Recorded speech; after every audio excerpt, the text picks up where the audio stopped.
ദൈവതിരുനാമത്തിൻ്റെ മഹത്വം ഉണ്ടാകട്ടെ. എല്ലാവർക്കും, പ്രിയപ്പെട്ട മാതാപിതാക്കൾക്കും സഹോദരി സഹോദരങ്ങൾക്കും യൗവനക്കാർക്കും വിശേഷാൽ കുഞ്ഞുകുട്ടികൾക്കും ക്രിസ്തുയേശുവിൽ എൻ്റെ എളിയ സ്നേഹവന്ദനം. ദൈവനാമം മഹത്വപ്പെടട്ടെ.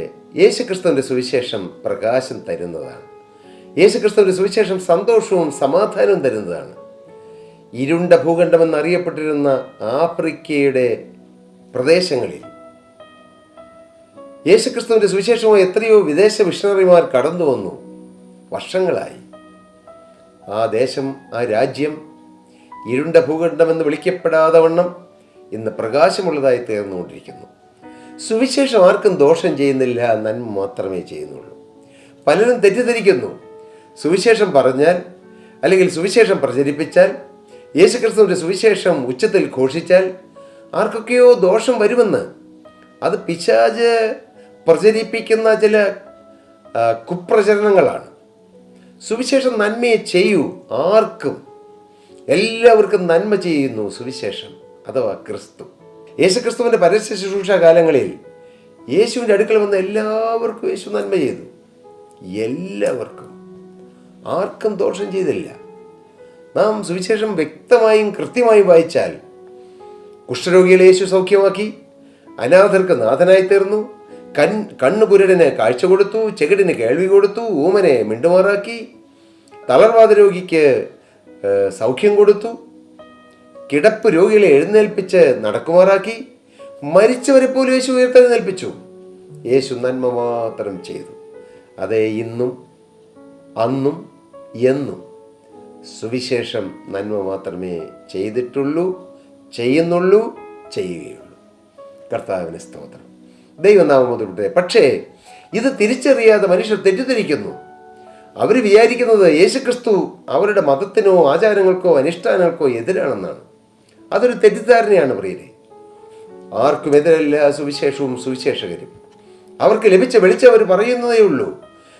വാസ്തവമായി എല്ലാവരെയും സ്നേഹിക്കുന്ന അവരാണ്. തങ്ങൾക്ക് ലഭിച്ചത് മറച്ചു വയ്ക്കാതെ മറ്റുള്ളവർക്കും കൂടി പങ്കുവയ്ക്കുന്നു. പങ്കുവയ്ക്കലാണ് സുവിശേഷം. കർത്താവിന് സ്തോത്രം. ഇവിടെ മർക്കോസിന്റെ സുവിശേഷം 3-ാം അധ്യായം നാം ആദ്യ ഭാഗങ്ങൾ വായിക്കുമ്പോൾ, അവിടെ ഒരു വരണ്ട കൈയുള്ള മനുഷ്യനെ യേശു കാണുന്നതും അവനോട് എഴുന്നേറ്റ് നിൽക്കാൻ പറയുന്നതും കൈ നീട്ടാൻ യേശു കൽപ്പിക്കുന്നതും അവൻ അനുസരിക്കുന്നതും അവന് സൗഖ്യം കിട്ടിയതെല്ലാം നാം കഴിഞ്ഞ ഏതാനും ദിവസങ്ങളായി, നാളുകളായി ചിന്തിച്ചു വരികയായിരുന്നു. എന്നാൽ അതിനുശേഷം നടന്ന ഒരു വളരെ ഗൗരവതരമായൊരു കാര്യത്തെക്കുറിച്ച് ഇന്ന് ചിന്തിക്കാൻ ആഗ്രഹിക്കുന്നു. അതിൻ്റെ 6-ാമത്തെ വാക്യം, 5-ാമത്തെ വാക്യം ഒന്ന് വായിക്കാം. അവരുടെ ഹൃദയകാഠിന്യ നിമിത്തം യേശു ദുഃഖിച്ചുകൊണ്ട് കോപത്തോടെ അവരെ ചുറ്റും നോക്കി ആ മനുഷ്യനോട്, വരണ്ട കൈയുള്ള മനുഷ്യനോട് കൈ നീട്ടുക എന്ന് പറഞ്ഞു. അവൻ കൈ നീട്ടി, അവൻ്റെ കൈ സൗഖ്യമായി. യേശു സൗഖ്യമാക്കി. പക്ഷേ 6-ാം വാക്യം, ഉടനെ പരീശന്മാർ പുറപ്പെട്ടു. ഒരാൾക്കൊരു നന്മ കിട്ടി, അതൊന്ന് കാണാനോ അതിൻ്റെ സത്യാവസ്ഥ മനസ്സിലാക്കാനോ തയ്യാറാതെ ഉടനെ പുറപ്പെട്ടു. പെട്ടെന്ന്. ഇങ്ങനെയാണ് പലരും. ദൈവമക്കൾ മറ്റുള്ളവർക്ക് എതിരാണെന്ന് ആരോ പറഞ്ഞ് കേൾക്കുന്നു, ഉടനെ പുറപ്പെടുന്നു. ഒന്ന് ചിന്തിക്കുന്ന പോലുമില്ല. നിങ്ങളൊന്ന് ചിന്തിക്കൂ പ്രിയരെ. എന്തെങ്കിലും പ്രവർത്തിക്കുന്നതിന് മുമ്പ് നിങ്ങൾ ഒന്നുകൂടി ചിന്തിക്കൂ. നിങ്ങളുടെ മേലും നിങ്ങളുടെ തലമുറകളുടെ മേലും നിങ്ങളുടെ വരുംകാല തലമുറകളുടെ മേലും വലിയ ശാപങ്ങൾ വരാൻ ഉതകുന്നതായ ദൈവത്തിനെതിരായും ദൈവജനത്തിനെതിരായുള്ള പ്രവർത്തനങ്ങൾക്ക് ചാടി പുറപ്പെടുന്നതിന് മുമ്പ് നിങ്ങൾ ഒന്നുകൂടി ചിന്തിക്കൂ. അത് വേണമോ? അവരെന്താണ് തെറ്റ് ചെയ്തത്? എനിക്കെന്ത് ദോഷം ചെയ്തു? എൻ്റെ നാടിനെന്ത് ദോഷം ചെയ്തു? നിങ്ങൾ ഓരോന്ന് മനസ്സിലാക്കിയിട്ടേ പ്രവർത്തിക്കാവൂ. അവരാരാ? പരീശന്മാരാണ്. അന്നത്തെ പള്ളിപ്രമാണികളാണ്. ആത്മീയത്തെക്കുറിച്ച് അറിവുള്ളവരാണ്. പക്ഷെ അവരും പുറപ്പെട്ടു. അതെ, സുവിശേഷത്തിന് എല്ലാവരും ഒരുപോലെ എതിരാണ്.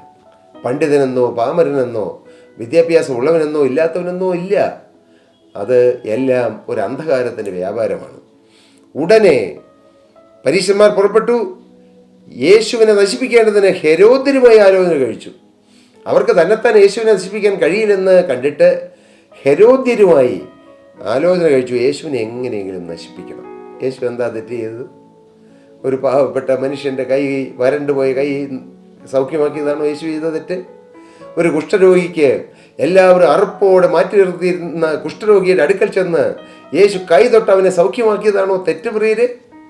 എൻ്റെ ദൈവത്തിന് സ്തോത്രം. അനേകം പാവപ്പെട്ടവരായ ആളുകൾ ഈ മലയാളക്കരയിൽ നിന്നും നോർത്ത് ഇന്ത്യയിൽ മറ്റ് സ്ഥലങ്ങളിലേക്ക് പോയി അവരുടെ കുടുംബവും വീടും സാഹചര്യങ്ങളെല്ലാം ഉപേക്ഷിച്ച് പാവപ്പെട്ടവർക്ക് നന്മ ചെയ്യുന്നു, നന്മയുടെ സുവിശേഷം അറിയിക്കുന്നു, നല്ലൊരു ജീവിതം നിങ്ങൾക്ക് ലഭിക്കുന്നവരോട് പറയുന്നു.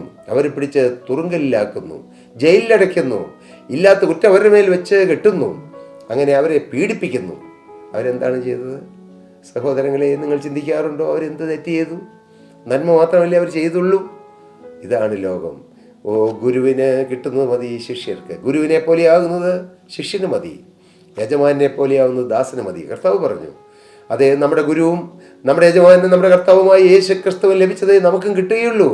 ദൈവമക്കളെ, പീഡയിലൂടെ കടന്നു പോകുന്ന ദൈവമക്കൾ ആരെങ്കിലും ഈ വാക്കുകൾ കേൾക്കുന്നുണ്ടെങ്കിൽ നിങ്ങൾ തളരണ്ട. നമുക്ക് മുന്നേ ഇതെല്ലാം സഹിച്ച് മുന്നോട്ട് പോയ യേശു നമ്മുടെ കൂടെയുണ്ട്. നിങ്ങൾ തളരണ്ട. എന്ത് പറ്റി? ആ ആളുകൾ യേശുവിനെതിരായപ്പോൾ യേശു ശിഷ്യന്മാരുമായി കടൽക്കരയ്ക്ക് വാങ്ങിപ്പോയി. യേശു നിങ്ങളുടെ ദേശം വിട്ടു പോകുമെന്നേ ഉള്ളൂ. യേശു നിങ്ങളുടെ ദേശത്ത് നിന്ന് വിട്ടുപോകുന്നത് അത് അനുഗ്രഹമല്ല, നന്മയല്ല.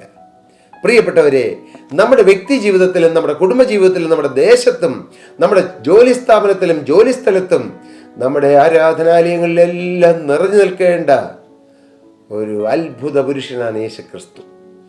യേശുവില്ലാതെ ഒന്നും നടക്കുകയില്ല. യേശുവിനെ നിങ്ങൾ തള്ളിക്കളയരുത്. യേശുവില്ലാതെ നിങ്ങൾ ഒരു നിമിഷം ജീവിക്കരുത്. യേശുവില്ലാത്ത ഒരു സമയം പോലും നിങ്ങളുടെ വീട്ടിലുണ്ടാകരുത്. യേശുവില്ലാത്തൊരു ജീവിതം, യേശുവില്ലാത്തൊരു ഔദ്യോഗിക ജീവിതം ഉണ്ടാകരുത്. യേശുവില്ലാത്ത ഒരു ശുശ്രൂഷയും ഉണ്ടാകരുത്. ഞാൻ പറഞ്ഞു, നിങ്ങൾ ശ്രദ്ധിച്ചോ? യേശുവില്ലാത്ത ഒരു ശുശ്രൂഷയും ഉണ്ടാകാൻ നമ്മുടെ ജീവിതത്തിൽ ഇടവരരുത്. കർത്താവിന് സ്തോത്രം. യേശുവില്ലാത്ത കുടുംബജീവിതം ഉണ്ടാകരുത്. യേശുവില്ലാത്ത ബിസിനസ് ജീവിതം ഉണ്ടാകരുത്. എല്ലാത്തിലും യേശു വേണം. യേശു ആ ദേശം വിട്ടു പോകാനിടയായി. എന്തുകൊണ്ട്? അവർ യേശുവിനെ എതിർത്തു, യേശുവിനെ അവിശ്വസിച്ചു, യേശുവിനെ കൊല്ലുവാൻ വട്ടം കൂട്ടി, യേശുവിനെ നശിപ്പിക്കുവാൻ വട്ടം കൂട്ടി. നാം ആ ഗണത്തിൽ പെടരുതേ. ആ വലിയ ഗണത്തിൽ നാം പെട്ടുപോകല്ലേ. അത് വലിയ ദോഷമാണ്. മോനെ, നിന്റെ ജീവിതം ഒരിക്കൽ തീരും. അന്ന് നീ സത്യം തിരിച്ചറിയും. അയ്യോ, ഞാൻ അറിവില്ലാതെ ചെയ്തു പോയല്ലോ എന്ന് അന്ന് പറഞ്ഞിട്ട് കാര്യമില്ല. എന്തിന് മകനെ? നന്മയ്ക്ക് കൂട്ടാളികളാകുക, നന്മയോട് ചേർന്ന് നിൽക്കുക, തിന്മയോട് എതിർത്ത് നിൽക്കുക. യേശു എന്ത് ചെയ്തു? യേശു ശിഷ്യന്മാരുമായി കടൽക്കരയ്ക്ക് വാങ്ങിപ്പോയി. ഗലീലിൽ നിന്ന് വലിയൊരു പുരുഷാരം അവനെ അനുഗമിച്ചു. യേശുവിനെ കൊല്ലാൻ യേശുവിനെതിരായോ യേശുവിൻ്റെ മക്കൾക്കോ എതിരായി പോയാലും ജനം യേശുവിനെ അനുഗമിക്കും. അത് ഇന്ന് തുടങ്ങിയതല്ല, നൂറ്റാണ്ടുകളായി എക്കാലത്തും സത്യസുവിശേഷം എവിടെ പ്രഖ്യാപിക്കുന്നുവോ, യേശുവിൻ്റെ യഥാർത്ഥ വചനം എവിടെ പ്രഘോഷിക്കുന്നുവോ, അവിടെ ജനം വരും, യേശുവിൻ്റെ പിന്നാലെ പോകും. അത് തടുക്കാൻ ആർക്കും കഴിയില്ല. ഒരു സഭയ്ക്കും കഴിയില്ല, ഒരു മതത്തിനും കഴിയില്ല, ഒരു രാഷ്ട്രീയ നേതാവിനും കഴിയില്ല, ഒരു രാഷ്ട്രീയ പാർട്ടിക്കും കഴിയില്ല, ഒരു ലോക രാജ്യ നേതാവിനും കഴിയില്ല.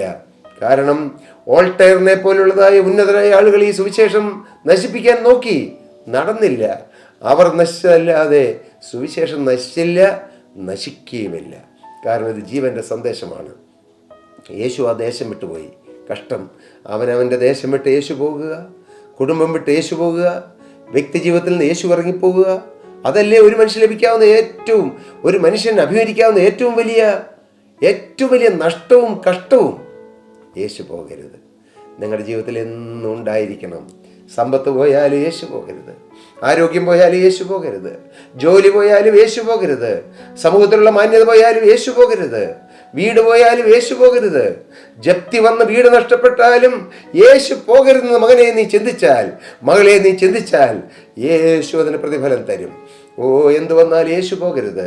കർത്താവിന് സ്തോത്രം. പാപം വരരുത്, യേശു പോകരുത്, യേശു എന്നെ വിട്ടു പോകരുത്, എൻ്റെ ജീവിതം വിട്ടു പോകരുത്. ഈ ഒരു നിർണയം നിങ്ങളുടെ ജീവിതത്തിലുണ്ടോ? അതാണ് ഏറ്റവും വലിയ ഭാഗ്യം. പക്ഷേ നിർഭാഗ്യം എന്ന് പറയട്ടെ, ആ ദേശം വിട്ട് യേശു പോയി. ദേശത്തിനാണ് നഷ്ടം, യേശുവിനല്ല.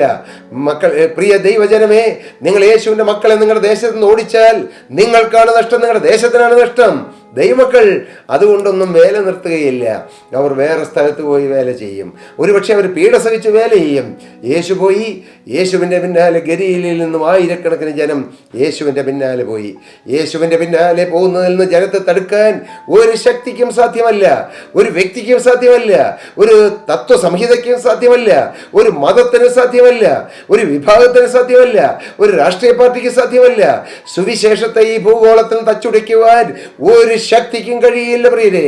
ഓ ഹല്ലേലൂയ, ഹല്ലേലൂയ, ഹല്ലേലൂയ. യേശുവിൻ്റെ വചനം അത് ദൈവത്തിൻ്റെ വചനമാണ്. ആ വചനം നിർവിഘ്നം തുടരും. യേശുവിൻ്റെ രണ്ടാമത്തെ വരവരെയും ഈ വചനം പടരും. നിങ്ങൾക്കറിയാമോ, യേശു തിരഞ്ഞെടുത്ത കേവലം 12 മുഖ്യ തൊഴിലാളികളായ ശിഷ്യന്മാര് എല്ലാവരുമല്ല, പക്ഷേ ഭൂരിഭാഗം പേര് മുഖ്യ തൊഴിലാളികളായിരുന്നു. അവരിൽ നിന്നുകൊണ്ടല്ലേ ഈ ഭൂലോകം മുഴുവൻ സുവിശേഷം പരന്നത്. നിങ്ങളൊന്ന് ചിന്തിക്കേ, ഈ സുവിശേഷം യേശു പകർന്നു കൊടുത്തത് എൻ്റെ 12 ശിഷ്യന്മാർക്കാണ്. ദൈവത്തിൻ്റെ സ്തോത്രം. അതിൽ ഒരാൾ നഷ്ടപ്പെട്ടു പോയി. എങ്കിലും ആ 11 പേര്, പിന്നീട് മത്ഥിയാസ് വന്നു. ആ 12 പേരിൽ നിന്നുകൊണ്ട് പതുക്കെ പതുക്കെ സുവിശേഷം പ്രചരിച്ചു. പിന്നീട് അപ്പോസ്തലനായ പൗലോസ് വന്നു. അങ്ങനെ യൂറോപ്പും എല്ലാ വൻകരകളിലും സുവിശേഷം എത്താനിടയായി. ഇന്ന് സുവിശേഷം എത്താത്ത ഒരു സ്ഥലവുമില്ല. രഹസ്യമായോ പരസ്യമായോ സുവിശേഷം എത്താത്ത ഒരു സ്ഥലവുമില്ല പ്രിയരെ. എല്ലായിടത്തും സുവിശേഷം എത്താൻ ഇടയായി. കാരണം സുവിശേഷം സ്പ്രെഡ് ചെയ്യും, സുവിശേഷം പരക്കും, സുവിശേഷം അതിൻ്റെ പ്രവൃത്തി തെളിയിക്കും. ഇത് സ്വർഗത്തിലെ ദൈവത്തിൻ്റെ പദ്ധതിയാകിയാൽ അതിനെ തടുക്കാൻ ആർക്കും കഴിയുകയില്ല. ദൈവത്തിന് സ്തോത്രം. എൻ്റെ പ്രിയരെ, നിങ്ങൾ എന്ത് പറയുന്നു? നിങ്ങളുടെ വ്യക്തി ജീവിതത്തിൽ യേശു വേണമെന്ന് നിങ്ങൾ ആഗ്രഹിക്കണം. നിങ്ങളുടെ കുടുംബജീവിതത്തിൽ ഭാര്യയും ഭർത്താവും മക്കളും മാതാപിതാക്കളുമുള്ള നിങ്ങളുടെ കുടുംബജീവിതത്തിൽ യേശു വേണം. യേശു വന്നാൽ മോനെ നിൻ്റെ കുടുംബം സ്വർഗമാകും. യേശു വന്നാൽ നിൻ്റെ ജീവിതം ധന്യമാകും. നിൻ്റെ സ്ഥാപനത്തിൽ യേശു വരണം. നീ ആഗ്രഹിക്കണം, പ്രാർത്ഥിക്കണം.